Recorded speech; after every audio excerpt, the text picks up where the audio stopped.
حضرت ابوبکر صدیق رضی اللہ تعالی عنہ کے زمانے میں ایک آدمی کی ڈیتھ ہو گئی، فوت ہو گیا۔ زمانہ حضرت ابوبکر صدیق رضی اللہ تعالی عنہ کا ہے۔ سب لوگوں نے اس کی نماز جنازہ پڑھنے کے لیے گئے۔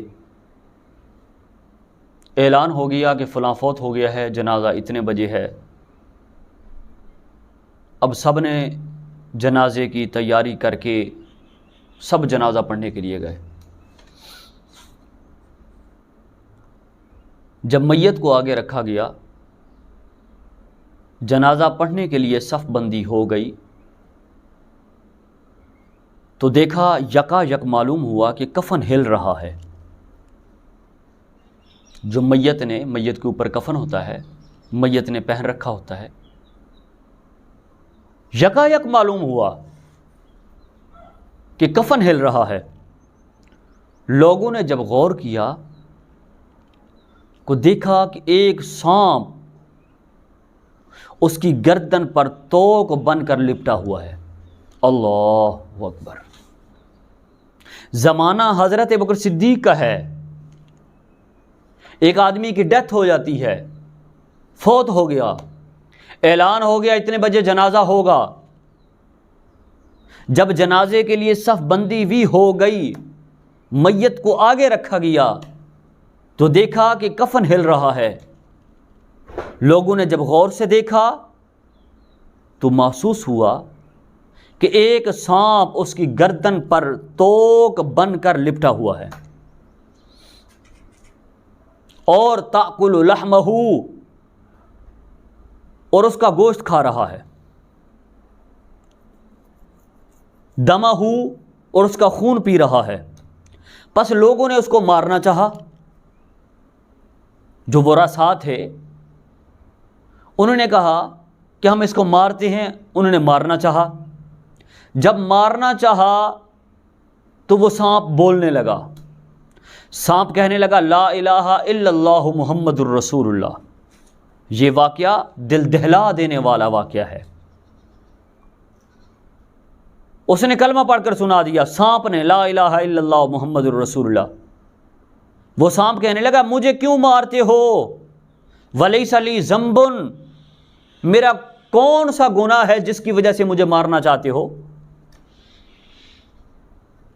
میرا کوئی اگر گناہ ہے، ولیس لی ذنب، میرا تو کوئی گناہ نہیں ہے، ولا خطا، اور میری کوئی غلطی بھی نہیں ہے، خطا بھی نہیں ہے، مجھے کیوں مارنا چاہتے ہو؟ لوگوں نے کہا اس لیے مارنا چاہتے ہیں کہ تو یہاں آ کے لپٹ کیوں گیا ہے میت کی گردن کے ساتھ؟ تو سانپ نے کہا فإن اللہ امرنی، بلکہ مجھے اللہ تبارک و تعالیٰ نے حکم دیا ہے کہ میں اس کی گردن کے ساتھ لپٹ جاؤں۔ اس نے کہا تو کیا کرنا چاہتا ہے؟ اس کا گوشت کھانا چاہتا ہے، خون پینا چاہتا ہے؟ اس نے کہا فإن اللہ امرنی، مجھے اللہ نے حکم دیا ہے کہ میں اس کی گردن کے ساتھ لپٹ جاؤں، ان اعذبہ، کہ میں اس کو عذاب دوں، الی یوم القیامہ، قیامت کے دن تک میں اسے عذاب دیتا رہوں۔ اللہ اکبر! دل دہلا دینے والا واقعہ، ذرا سنیں تو صحیح۔ قیامت تک میں اسے عذاب دیتا رہوں۔ لوگوں نے پوچھا اس کی کیا خطا ہے، اس کا گناہ کیا تھا کہ اللہ نے تجھے مسلط کیا ہے اس کے اوپر؟ اس کا گناہ کون سا تھا؟ اس میت کا، اس بندے کا کون سا گناہ تھا؟ تو سانپ کہنے لگا اس کے 3 گناہ تھے، 3 خطائیں تھیں۔ نمبر 1، الاولی، پہلی خطا اس کی یہ ہے، اذا سمع الاذان، یہ اذان سنتا تھا، لا یجیع الجماعہ، لیکن جماعت میں حاضر نہیں ہوتا تھا۔ سانپ نے کہا اللہ نے مجھے اس پر مسلط کیا ہے، اور اس لیے مسلط کیا ہے کہ میں اسے عذاب دوں، الی یوم القیامہ، قیامت کے دن تک عذاب دوں۔ لوگوں نے پوچھا اس کی خطا کون سی ہے، اس کا گناہ کون سا ہے جس کی وجہ سے تو اس کے اوپر مسلط کیا گیا ہے؟ اس نے کہا اس کے 3 گناہ ہیں، 3 خطائیں ہیں۔ نمبر 1، الاولی اذا سمع الاذان، اذان کی تو آواز سنتا تھا، لا یجیء الجماع، لیکن جماعت کے لیے نہیں آتا تھا۔ والثانیہ، اور دوسرا گناہ، دوسری غلطی، دوسری خطا یہ ہے، لا یسمعو، یہ نہیں سنتا تھا، من القول العلماء، والثانیہ لا یسمعو، یہ نہیں سنتا تھا علماء کرام کی بات کو۔ نمبر 1، اذان کی آواز سنتا، مسجد میں جماعت کے لیے حاضر نہیں ہوتا تھا۔ نمبر 2، لا یسمعو، عالم دین کی، قاری قرآن کی، امام مسجد کی یہ بات نہیں سنتا تھا، قول العلماء، لا یسمعو قول العلماء، نہیں سنتا تھا علماء کی بات کو۔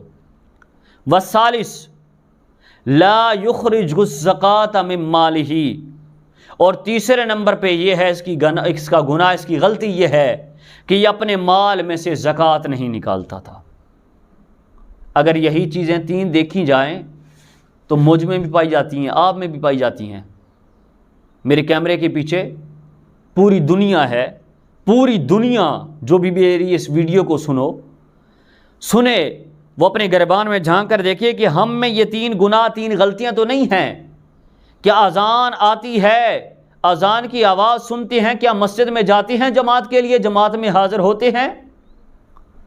نمبر 2، اگر کوئی عالم دین، کوئی امام مسجد، کوئی خطیب صاحب، کوئی اللہ کا ولی اگر بات کہے قرآن و سنت کے مطابق، کیا ہم اس کی بات کو مانتے ہیں، اس کی بات کو سنتے ہیں؟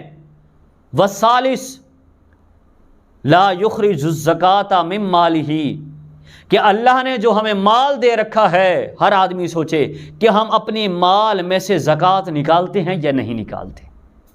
اس لیے میرے دوستو، جب اذان آئے جماعت کے لیے حاضر ہو جانا چاہیے۔ سال کے بعد جب زکوٰۃ کی باری آئی تو اپنے مال سے صحیح معنوں میں زکوٰۃ نکالنی چاہیے۔ نمبر 3، اور جب کوئی اللہ کے ولی کا بیان ہو، عالم دین کا ہو، یا جمعۃ المبارک کے دن امام مسجد کا بیان ہو تو امام مسجد کی بات کو سننا بھی چاہیے، ان کی تقریر کو سننا بھی چاہیے۔ جو قابل عمل بات ہو اس پر عمل کرنا چاہیے، اور جو قابل نہیں ہو، یعنی کہ نہیں کے قابل ہو، یعنی کہ جس سے منع کیا جائے اس پر سے منع ہو جانا چاہیے۔ اللہ تعالیٰ عمل کی توفیق عطا فرمائے۔